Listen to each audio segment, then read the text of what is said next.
Arabelle Bien-être. 9h-10h, Arabelle Bien-être avec Manel sur Arabelle.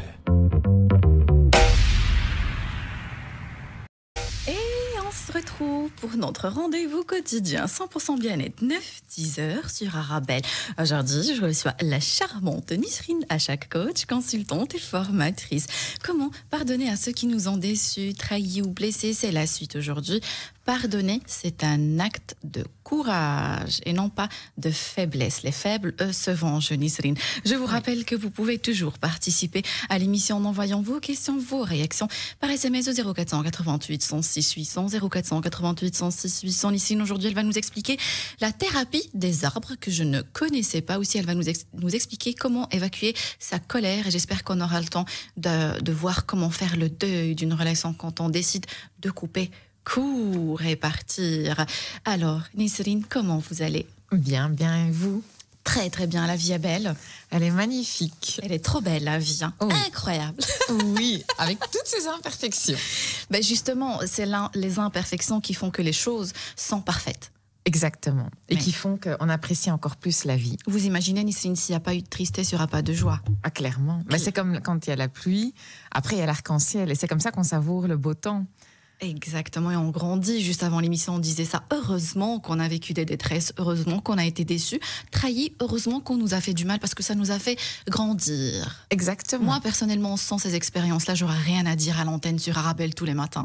Mais moi, c'est pareil. Donc, je remercie du fond du cœur tous ces gens qui m'ont fait du mal. Pareil, moi aussi. En plus oui. de leur dire, je leur pardonne, je dis merci. Magnifique, merci, merci. Aussi, la dernière fois avec une collègue, je parlais, elle m'a dit « On refuse de m'aider ». J'ai dit « Heureusement, parce que c'est comme ça que vous grandissez, c'est comme ça que vous apprenez à faire les choses vous-même. Oui. » Donc, dites merci à toutes ces personnes qui vous refusent des choses. Mais oui. C'est comme ça qu'on apprend à faire les choses nous-mêmes. Exactement, et c'est comme ça que vous rajoutez des cordes à votre arc, et justement pour faire face à toutes les épreuves et toutes les situations, qu'elles soient agréables ou désagréables, au moins vous pourrez avancer avec vos propres moyens. Mais j'aime beaucoup ce que vous dites, situation agréable ou désagréable. Vous ne dites pas bien ou pas bien, parce que en soi, toute situation nous fait grandir, nous apprend des choses, donc ça peut être désagréable, mais c'est toujours positif. Toujours, il n'y a pas de négatif. Mais bien sûr, c'est comme pour les émotions. J'aime pas trop que quand on dit émotions positives ou émotions négatives. Non, de toute façon, les émotions, il faut les prendre comme un message, comme des indicateurs. Et c'est juste qu'il y a certaines qui sont désagréables, qui font un peu plus mal que d'autres. Exactement. Et justement, ces émotions, il faut apprendre à les vivre, à les accepter. Oui. Aujourd'hui, on va parler d'une émotion, la colère. Vous allez nous expliquer, si vous permettez, Nisrine, comment évacuer sa colère. Nisrine, il y a des gens qui vivent dans la colère tous les jours. Oui. Et c'est triste, malheureusement, parce que la colère... au fur et à mesure du temps, elle va consumer la personne et elle peut même se transformer en maladie. D'ailleurs, il y a un chouette bouquin dessus de Jacques Martel qui dit les grands mots et les grandes maladies. Donc, dis-moi où tu as mal et je te dirai de quoi tu souffres. C'est vraiment un chouette bouquin. C'est avec celui-là d'ailleurs que je travaille avec mes clients par rapport à toutes les émotions. Alors, pour la colère, il y a différentes manières de l'évacuer. Il y a tout d'abord... On va parler de ça, Nisrine, dans l'émission. On va parler de toutes les étapes. Mais si vous permettez, je vais faire un petit rappel de ce qu'on a dit la dernière fois. On est arrivé à comment pardonner, les étapes du pardon. Vous avez dit, Nisrine, qu'il faut prendre du recul. Première chose, prendre du recul, ne jamais réagir à chaud. Aussi, penser au positif de la relation, parce qu'on a tendance, Nisrine, à voir que le côté négatif. Encore hier, avec M. Mohamed Majra, on avait dit que c'était un peu instinctif de penser aux choses négatives directement quand il y a un problème qui nous arrive avec quelqu'un. Vous nous avez aussi conseillé à en parler à la personne concernée. Des fois, le réflexe qu'on a, Nisrine, c'est d'en parler à tout le monde, sauf la personne concernée. Oui. Ça vous fait rire, Nisrine, dites-moi. Oui, parce que voilà, j'ai beaucoup de personnes dans mon entourage qui sont comme ça, qui vont, quand ils ont un problème avec quelqu'un, ils vont pas aller directement chez la personne, non. Le premier réflexe, ils vont appeler tout le monde, moi y compris. Alors souvent, quand on m'appelle, on me dit Nisrine, c'est pas la Nisrine amie qu'on veut, là on t'appelle la Nisrine coach, on a besoin de tes conseils. Et en fait, non, il faut directement aller trouver la personne, ça sert à rien d'amener tout le monde, parce qu'une fois que vous êtes réconcilié avec la personne, les autres, ils ont gardé une mauvaise image de la personne que vous avez voilà, dont vous avez parlé. Et puis, ça arrive à tout le monde de faire des erreurs. L'être humain n'est pas parfait. On a tous nos défauts. Mais nous aussi, on fait des erreurs. Mais On bien a sûr. tendance à se dire, ben non, mais il a fait ci, il a fait ça. Mais nous aussi, on fait des erreurs. Et c'est pour ça qu'on est des humains, justement. Mais oui, clairement. Et nous sommes des éternels apprentis. Et donc, du coup, voilà, il vaut mieux aller parler directement avec la personne, prendre votre courage à deux mains. D'où le fait est qu'on dit, voilà, le pardon, ça demande beaucoup, beaucoup de courage. Ce n'est pas les faibles qui pardonnent. Les faibles, ils ont tendance à se venger. Tandis que ceux qui sont courageux, qui prennent voilà, leur courage à deux mains, ben ce sont eux qui vont voilà, aller pardonner, aller discuter avec la personne pour passer à autre chose et pour surtout pouvoir avancer et pour que eux puissent retrouver leur paix intérieure. Magnifique. Bonjour Hicham et Rose sur Instagram. Merci beaucoup pour vos messages. Je rappelle à mes auditeurs qu'ils peuvent toujours participer à l'émission en envoyant leurs questions, leurs réactions par SMS au 0488 106 800 0488 106 800. C'est un petit rappel, Nisrine. Vous nous avez aussi expliqué comment parler à l'autre. Il y a une façon de parler, c'est pas aller dire à l'autre tu as fait, mais j'ai eu le sentiment, j'ai été blessée. Je parlais de je, le tu. Nisrine, vous avez parlé de communication non violente. Oui, clairement. Après, je comprends aussi qu'il y a certaines personnes, voilà, que quand ils sont face à quelqu'un qui refuse de reconnaître ses torts, oui, je comprends que du coup la conversation, le dialogue commence du coup à être un peu plus compliqué. Mais malgré ça, restez dans votre communication non violente. Et si vous voyez vraiment que l'autre personne ne reconnaît pas ses torts, qu'elle ne veut même pas s'excuser ni rien du tout, à ce moment-là, voilà, vous dites ce que vous avez à dire et puis retirez-vous. Rien ne vous oblige de rester dans la vie de cette personne ou de garder cette personne dans votre vie. Vous pouvez couper court et passer à autre chose. Magnifique. Dans ce cas-là, si on aura le temps, j'espère, Nisrine, vous allez nous expliquer comment faire le deuil d'une relation, parce que des fois, on décide de partir, mais on souffre tellement. Oui, parce qu'il y a les émotions.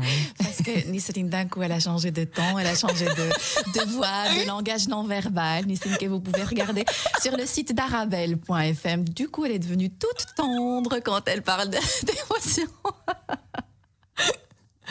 Alors, Nisrine, justement, un SMS. Justement, comment pardonner à quelqu'un qui demande pas pardon et qui veut toujours faire comme si de rien n'était. Alors, il y a deux choses dans cet SMS, Nisrine. Il y a la partie, il ne demande pas pardon. Donc, Nisrine, il y a des gens qui ne demandent pas pardon, mais peut-être qu'ils le font autrement. Ils vont peut-être pas dire « je suis désolée », mais ils vont peut-être l'exprimer autrement, juste t'approcher, te toucher ou t'en parler sans sortir le mot « excuse-moi ». Oui, je comprends. Il faut aussi garder en tête que tout le monde n'a pas cette facilité de communiquer de manière verbale. Oui. Il y a certaines communications qui existent en dehors de la communication verbale, qui est le non-verbal, qui sont aussi les émotions, ce sont les actions aussi. Donc, et il y a l'écriture aussi, on peut demander pardon par écrit. Tout le monde n'a pas cette faculté de pouvoir s'exprimer, surtout que quand il y a des émotions qui prennent le dessus ou que quand il y a des choses qui sont en jeu lors de la conversation.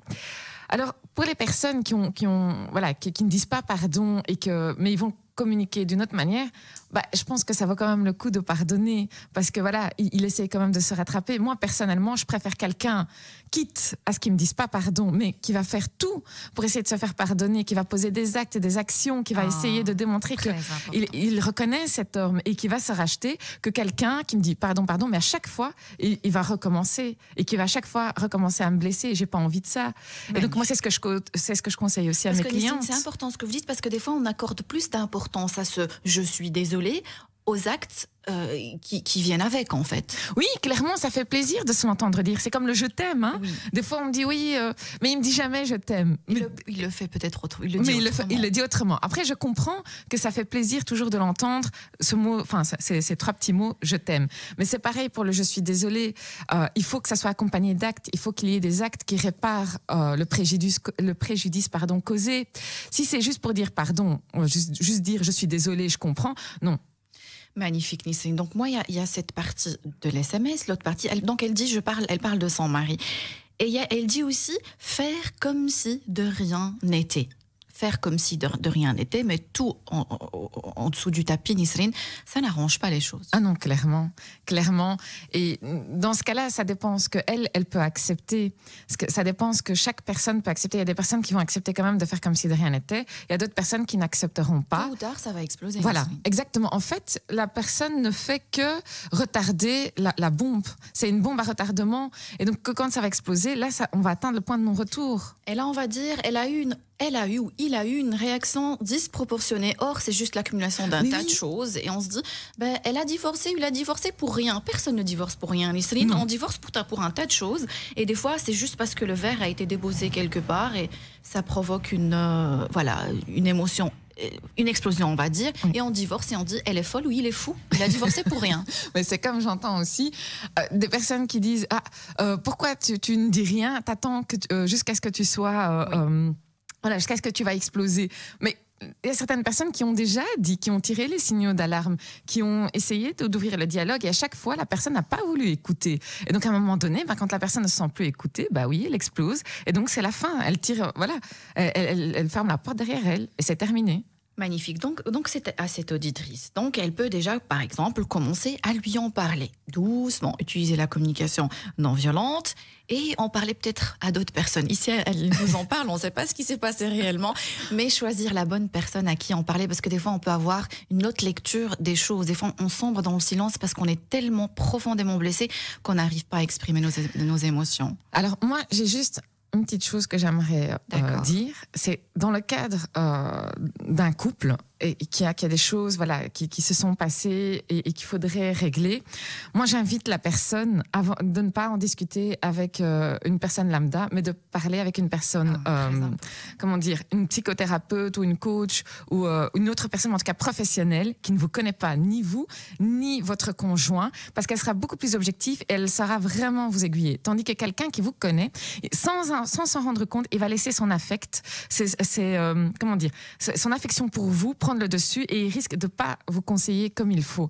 Donc, il vaut mieux, dans le cadre d'un couple, d'aller demander conseil à quelqu'un qui est beaucoup plus objectif, qui ne vous connaît pas, où l'affect n'est pas en jeu. Mais c'est magnifique, je crois que c'est le temps de parler de l'auto-intoxication émotionnelle. C'est ce qui se passe, Nisrine, quand on ne demande pas l'avis de quelqu'un d'autre, d'un professionnel ou de quelqu'un de neutre, et on commence ces idées-là commencent à revenir et on alimente, on on va dire, intoxique. Oui. Nisrine, qu'est-ce que vous avez à nous dire à ce niveau-là ? Eh bien, déjà, l'intoxication émotionnelle, c'est le fait d'être exposé non-stop à des petites toxines émotionnelles. Et ça veut dire quoi, les toxines émotionnelles ? Ce sont tout ce qui est le stress, la culpabilité, la honte, le sentiment d'injustice, la tristesse, etc.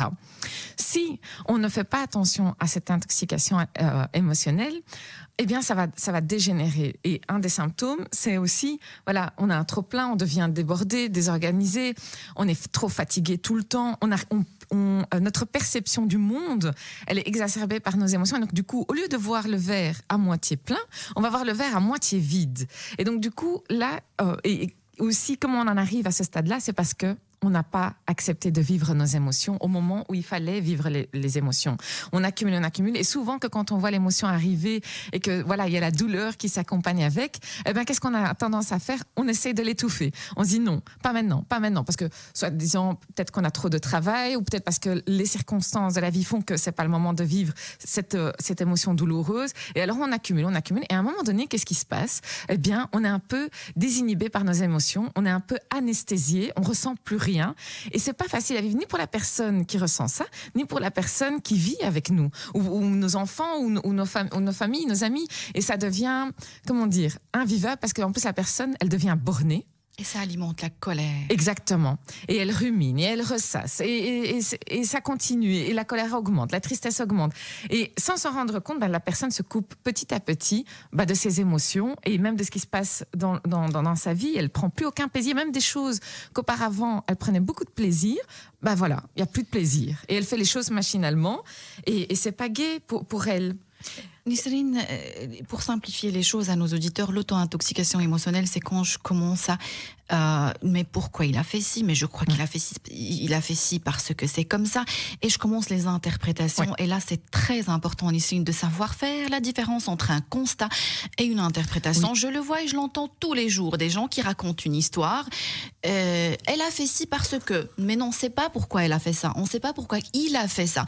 Tout le reste, la suite de la phrase, parce parce que ce sont des interprétations. Le constat est que, par exemple, il ne m'a pas répondu, il n'a pas répondu à mon SMS. Ça, c'est un constat. Le reste, il n'a pas répondu parce qu'il ne me considère pas, nanana. Ce sont des interprétations. Exactement. Au lieu pour éviter toute cette auto-intoxication, on va vers la personne. Et communiquer. Dire, voilà, poser la question, le pourquoi, et essayer de mettre les choses à plat. Magnifique. Nisrine, une auditrice qui me demande de ne pas citer son prénom sur Instagram. Je lui dis que vous avez aussi la possibilité de supprimer vos messages sur Instagram. Donc, c'est facile. Vous appuyez dessus, supprimez, et puis c'est parti. Donc, elle parle, oui, parce que je comprends tout à fait, parce que ce sont des profils privés sur Instagram. Donc aussi par SMS, je reçois vos questions 0488 106 800 0488 106 800. Elle dit, on ne peut pas pardonner un viol. Là, c'est très, très, très, très, très, très douloureux de pardonner un viol, le processus. Il y a des degrés aussi. Il y a des degrés de... Oui. Mais il va falloir toutefois quand même pardonner à la personne. Je sais, c'est dur ce que je dis, mais pas pour cette personne-là, pas pour le violeur, mais pour qu'elle puisse retrouver cette paix intérieure. C'est comme lors de la dernière émission, j'avais expliqué, il y a les grands pardons et il y a les pardons ordinaires. Et malheureusement, les grands pardons, ça prend énormément de temps. C'est des années. C'est pas un travail de quelques jours ou de quelques semaines. Ça demande beaucoup, beaucoup de temps, d'énergie. C'est très lourd. Et dans ce cadre-là, il faut se faire aider. Il n'y a pas de honte à demander de l'aide et il faut bien se faire, bien s'entourer de personnes bienveillantes parce que c'est quelque chose quand même de très, très, très douloureux et on n'oublie pas. Et de toute façon, pardonner ne signifie pas oublier. Et ne signifie pas qu'elle accepte justement ce qu'elle a subi. Non, exactement. C'est juste, voilà, c'est comment dire, c'est pouvoir se libérer. Voilà, exactement. Parce que le fait est de continuer à entretenir cette colère contre cette personne, de ne pas pardonner, quelque part, c'est lui laisser du pouvoir sur vous. Une énorme pensée, Nisrine, à ces femmes, mais aussi à ces hommes. Il y a des hommes aussi qui ont été victimes de viol. Oui, bien sûr. Il y en a qui n'arrivent jamais à en parler, même après 30, 40 ans.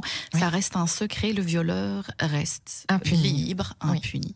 Exactement. Tout à fait. C'est malheureux. Donc, une profonde pensée à ces gens, mais je vais devoir prendre une courte page publicitaire. Nisrine, on se retrouve juste après la pause. Restez avec nous. Vous êtes bien sur Arabelle. Arabelle Bien-être. 9h-10h, Arabelle Bien-être avec Manel sur Arabelle. On se retrouve pour notre rendez-vous quotidien 100% bien-être 9-10h sur Arabelle.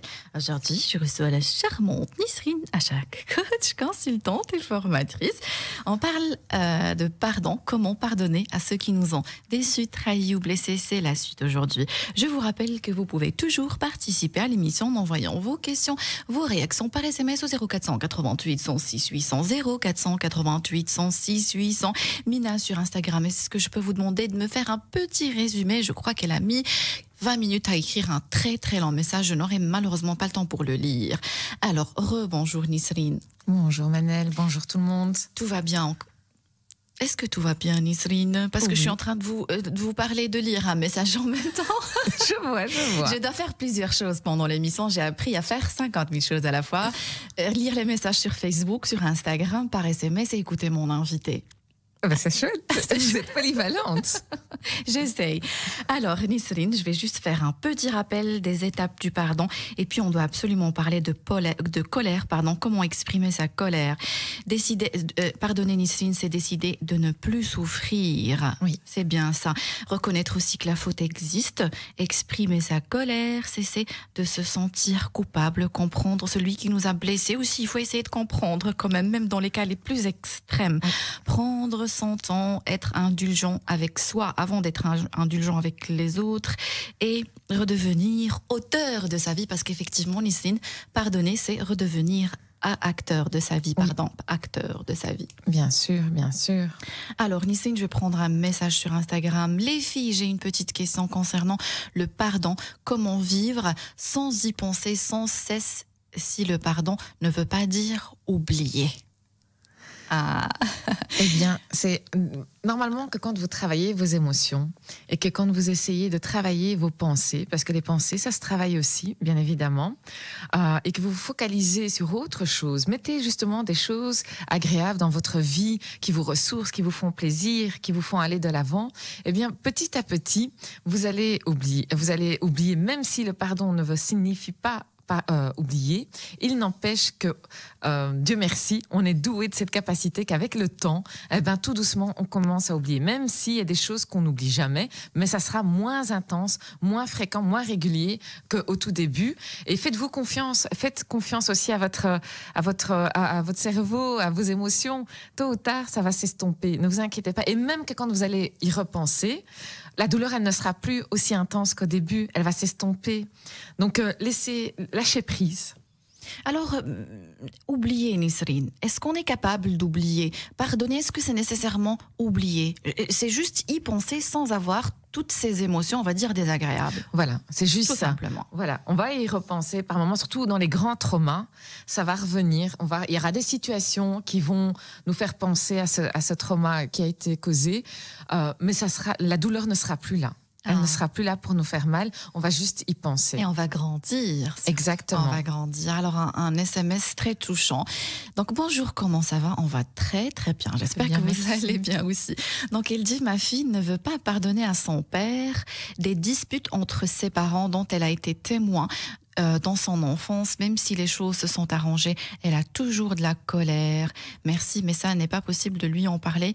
Donc, c'est pas possible de lui en parler. Je sais pas si elle est en train de nous écouter. Donc, première chose, Nisrine, j'en profite, je suis désolée, mais ne jamais, on va dire, être violent en couple, se disputer en couple devant les enfants. Non, surtout pas. Surtout pas. Faut jamais faire ça. Avoir des malentendus, c'est normal, mais jamais cette violence verbale. Des fois, des violences physiques devant les enfants, ça les marque toute une vie. Oui, exactement. Exactement. Veillez toujours à avoir la conversation, voilà, que quand les enfants ne sont pas présents, afin qu'eux n'y ait pas un impact. Il ne faut pas oublier que nos enfants sont nos éponges. Ils ressentent tout ce que l'on vibre, tout ce qu'on ressent, et même si des fois, on ne parle pas. Parce que parfois, on me dit, oui, mais j'ai rien dit devant les enfants. Oui, mais toutefois, eux, ils ont ressenti vos énergies, vos émotions. Donc, il faut veiller vraiment. Je sais que c'est très, très dur. Et moi, pareil, c'est très dur de faire semblant devant les enfants. Mais malheureusement, il faut vraiment veiller à faire attention parce qu'ils n'ont pas à prendre nos émotions désagréables. Magnifique, Nisrine. Donc ici, on va parler de comment gérer sa colère ou évacuer sa colère. Et donc j'espère que cette auditrice est toujours en train de nous écouter. Peut-être elle pourra aider sa fille. Donc aussi comprendre, Nisrine, parce que des fois on reproche des choses à nos enfants. On reproche qu'ils soient trop agressifs. On leur reproche de réagir mal. Au fond, c'est juste des enfants qui ont appris ça de leurs parents. Si vous reprochez ça à vos enfants, posez-vous la question, est-ce que vous êtes comme ça? Oui, c'est la première question à se poser. Et si vous voyez que ce n'est pas de vous, de se dire, tiens, quel est l'environnement de l'enfant? Et de se poser la question et d'identifier les facteurs qui contribuent justement à pourquoi votre enfant se comporte comme ça, aussi colérique et violent. Aussi colérique et violent. Alors, avant de parler de comment gérer sa colère, il est important, c'est très important de dire que se sentir en colère ou alors, on va dire, avoir cette colère ou cette haine à l'intérieur. Je me permets aussi de parler de haine ou même d'agressivité à certains moments, Nisrine. On va dire que c'est normal dans un premier lieu. Si on réagit pas du tout à ce qui se passe autour de nous, c'est qu'on n'est pas des humains.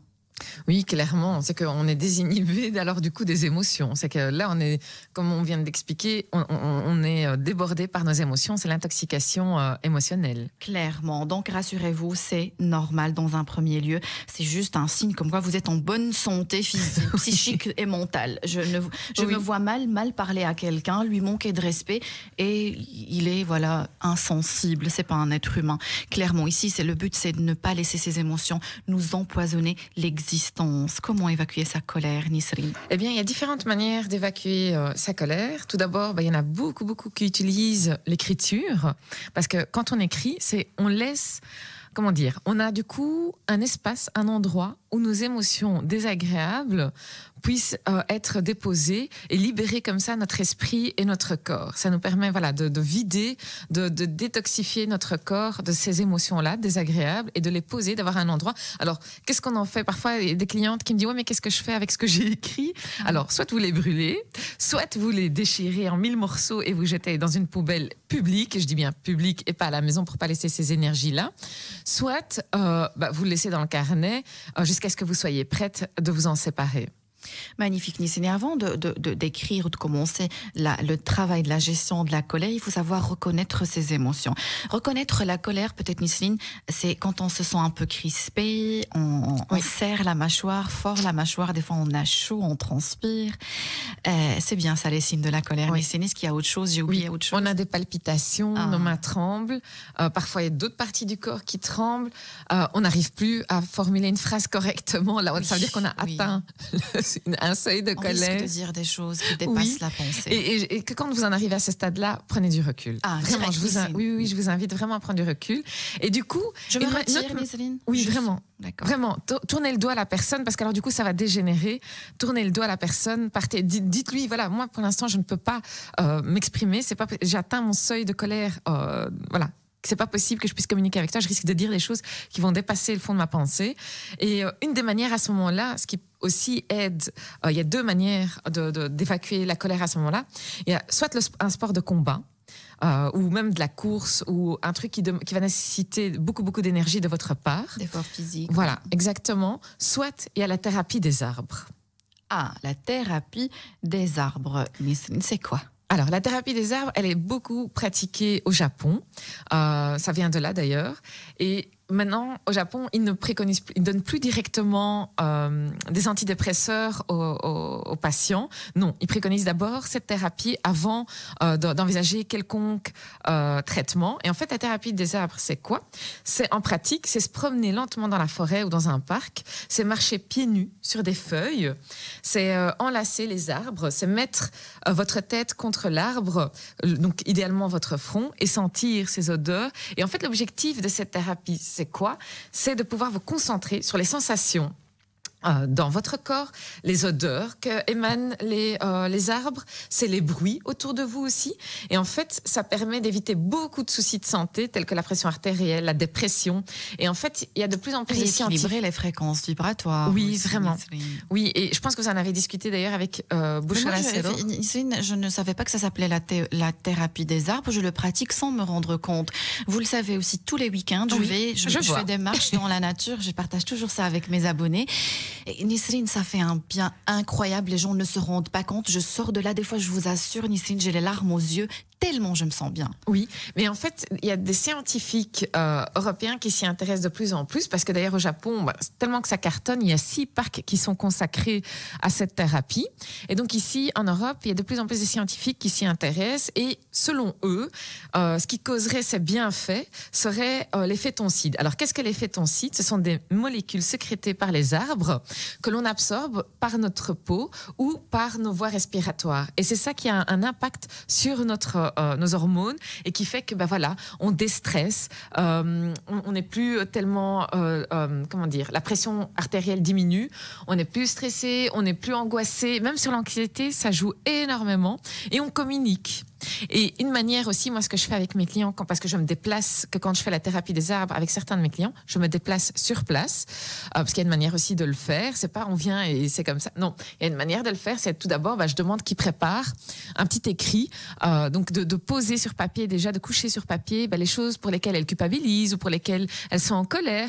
Et donc on se promène un petit peu d'abord, et puis elle récite, elle m'explique ce qu'elle a noté sur le papier.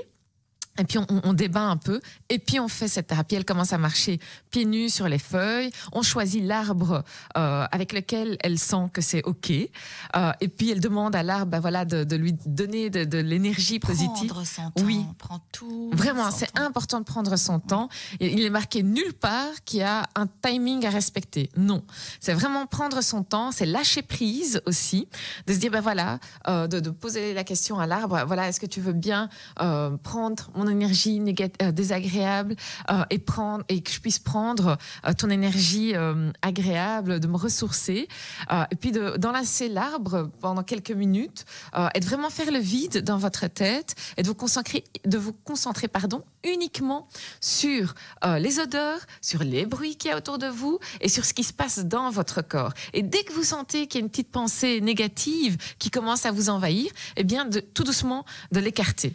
Alors, Nisrine, je confirme, et vraiment, je confirme que ce que vous dites, ça marche. Nisrine, vous pouvez la retrouver. Elle est taguée sur la page officielle d'Arabelle sur Instagram. Arabelle sur Instagram. Alors, beaucoup d'SMS aussi, messages sur Instagram. Alors, je vais prendre le message de Khadija. Donc, elle dit oui, mais. Donc, il y a déjà le oui. Oui, mais si on a été trahi plusieurs fois, comment faire pour passer à autre chose et on n'arrive plus à faire confiance? Alors, est-ce qu'on est obligé de refaire confiance si on a été trahi plusieurs fois, Nisrine? Elle dit bien plusieurs fois. Alors, est-ce que vous avez été trahi plusieurs fois par la même personne ou plusieurs fois par d'autres personnes? Parce que si ça a été par la même personne, là, c'est, comment dire, il faut vous poser les bonnes questions. À un moment, comment dire, pardonner, ça demande aussi beaucoup d'amour de soi. Il faut s'aimer énormément. Vous allez peut-être nous expliquer dans une prochaine émission comment s'aimer, Nisrine. Oui, comment apprendre à s'aimer. C'est important parce qu'à partir du moment où vous vous aimez suffisamment, vous ne laissez pas cette personne reproduire les mêmes erreurs avec vous. S'aimer, c'est aussi poser des limites. C'est dire à la personne, je ne te laisse pas dépasser ces limites-là, stop. Et si c'est par différentes personnes que vous avez été trahi, là, moi, je vous invite à vous poser alors du coup les questions à vous remettre en question. Qu'est-ce que je devrais changer? Et on ne va pas faire payer à quelqu'un des erreurs qu'il n'a pas fait. Des fois, sans s'en rendre compte, et moi y compris, des fois, on a une manière de fonctionner qui fait que peut-être les autres voient peut-être une faille qui fait qu'on reproduit les mêmes schémas négatifs, les mêmes schémas douloureux. Tandis que si on change certaines choses, on se remet en question. Pourquoi j'attire toujours les mêmes problèmes? Voilà, exactement. Pourquoi j'attire tout le temps ce même genre de personnes ou les mêmes situations désagréables? Eh bien, ça nous permet de comprendre et donc du coup, on sait agir et on devient... Mais il ne faut pas le prendre de manière négative. Hein. Moi, je suis contente que quand on me dit le problème vient de toi, moi, je suis très, très contente parce que du coup, je me dis j'ai le contrôle sur ma vie, c'est moi qui décide. Magnifique, Nisrine. Alors, Mimi, sur Instagram, elle dit « Quand elle a parlé de la thérapie des arbres, j'ai directement pensé à vous, Manel, en voyant vos partages et vos stories. » Merci. Merci. Mais oui, mais ça fait un bien fou, je le confirme. Alors, Nisrine, Nora, elle dit « Est-ce que je peux pratiquer la thérapie des arbres dans mon jardin?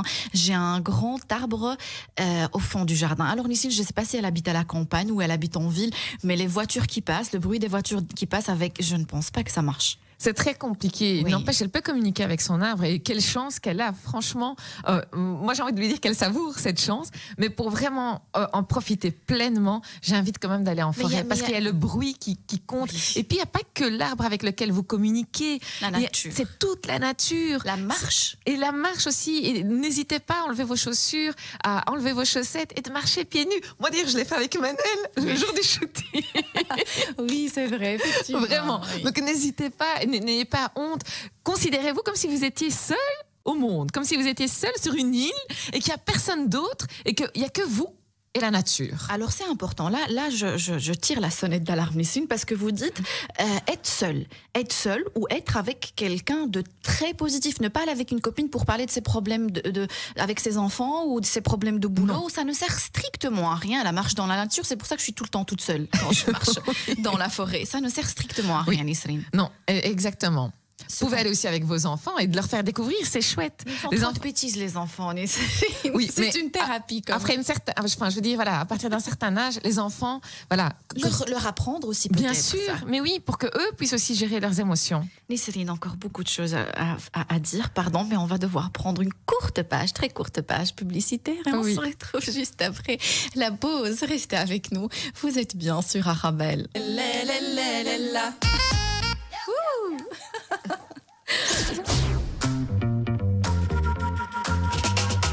Arabelle Bien-être. 9h-10h, Arabelle Bien-être avec Manel sur Arabelle. On se retrouve après cette magnifique chanson pour notre rendez-vous quotidien 100% bien-être 9-10h sur Arabelle. Aujourd'hui, je reçois Madame Nisrine Achak, coach, consultante et formatrice. Comment pardonner à ceux qui nous ont déçus, blessés ou trahis? C'est la suite aujourd'hui. Nisrine, un message de Oumi sur Instagram. Bonjour, belle émission pour la thérapie de l'arbre. Je confirme aussi les bienfaits comme aussi la lithothérapie. Mais certains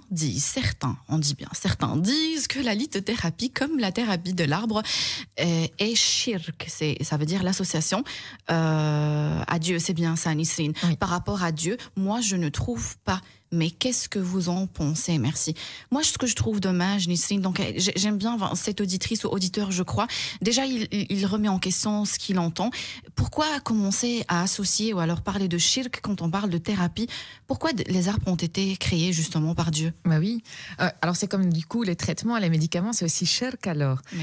Bien sûr qu'il n'y a que Dieu qui donne l'énergie, qui donne tout ce qu'on a dans notre vie. Il n'y a que Dieu qui peut donner et qui peut reprendre. Il y a le bon sens, des fois il y a le bon sens. Mais il y a aussi les sebeb, comme on dit chez nous. En fait, c'est Dieu qui donne. Et les arbres, la lithothérapie. Alors la lithothérapie, pour ceux qui ne savent pas, c'est la thérapie par des pierres précieuses. Même moi, j'en porte.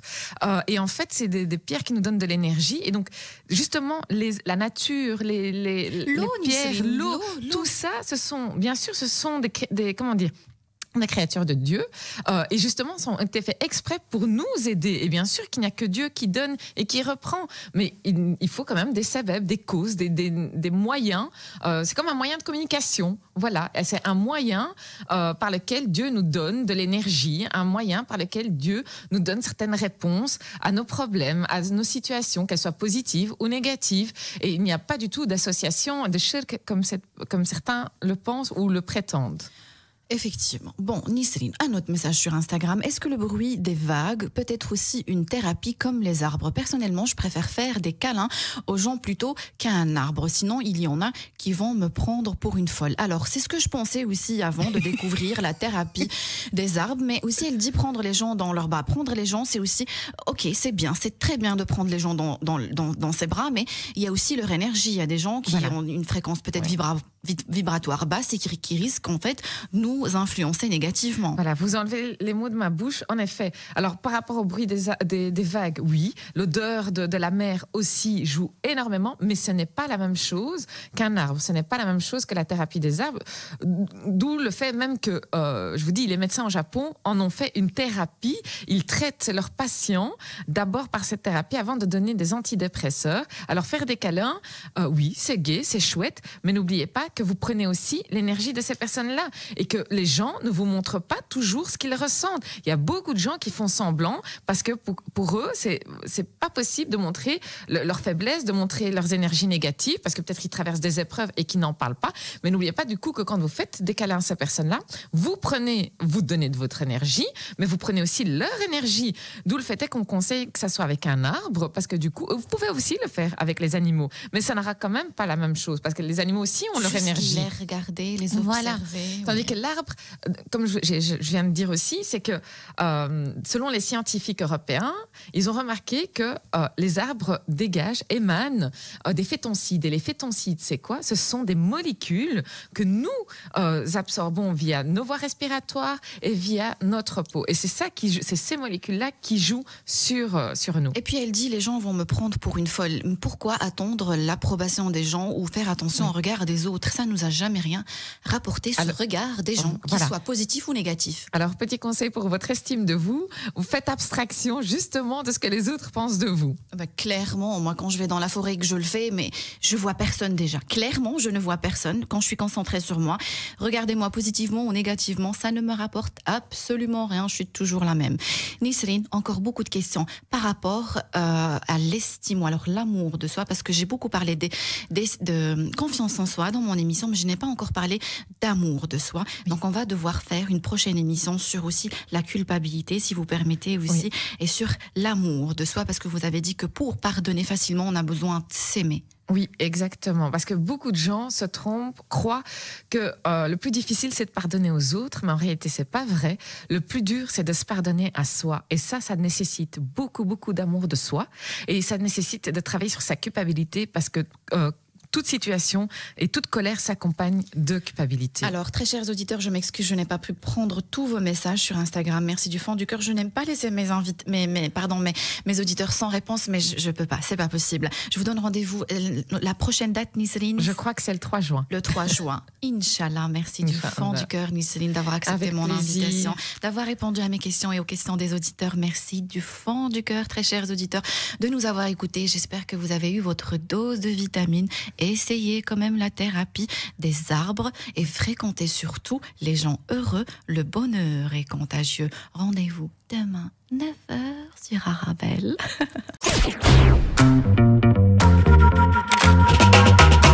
Arabelle Bien-être. 9h-10h, Arabelle Bien-être avec Manel sur Arabelle.